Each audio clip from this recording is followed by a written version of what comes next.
the boomers are coming, but there's people right behind the boomers coming. And by, the next 50 years, we're just going to have more and more and more people over the age of 65.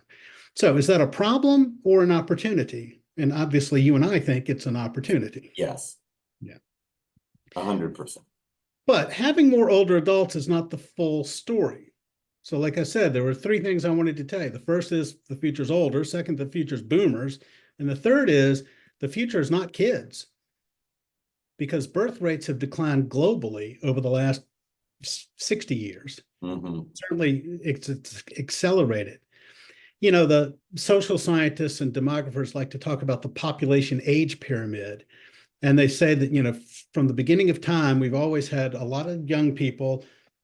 People make it a young adult, and then fewer make it to midlife. And yeah, we get people to 80, 90 and beyond, but not very many. And so they kind of represent it as a pyramid. And when you put the ages out on a chart, you put men on one side, women on the other. This is America in 1916. Yeah, it looks like a triangle or a pyramid where we have much more youth and very few people in their 80s, 90s and beyond.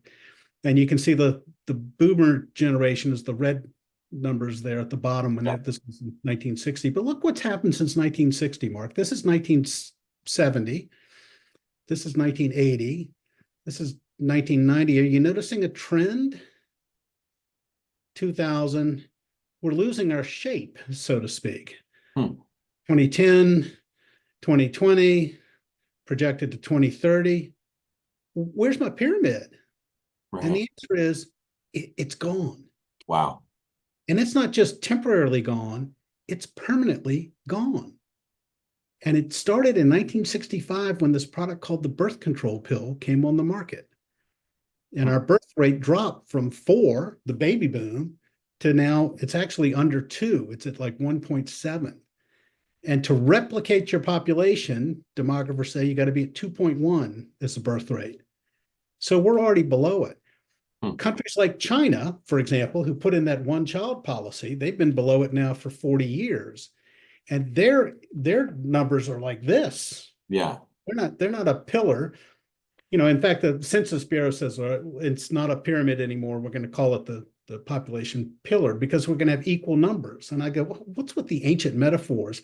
I call it the Empire State Building is the model, because we're going to have equal numbers of youth, young adult, midlife, and a lot of people are going to make it to age 85, the 85th floor and beyond.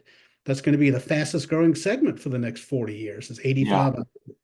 Huge opportunity. Like I have an 18-year-old and I have a 21-year-old, 15 and a 12, and really working to speak to the next generation about, in high school here, and I'm sure everywhere, there is university, always those options. And then people are now finally really talking in a constructive way about the trades, right? Which is great. But there still isn't really a healthy conversation about a life in aging services. Like if you really want to be in a growing market, as you look at your own career, you want to have opportunities to engage, innovate, et cetera.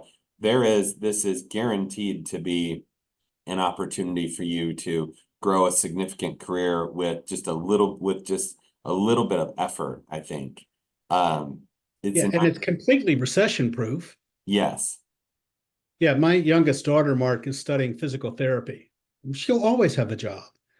Always. Yeah. Always. Yeah.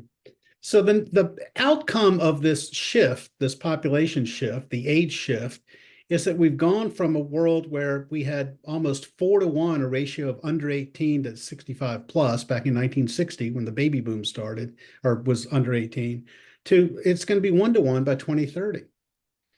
And like I said, this is a permanent shift and it really changes everything.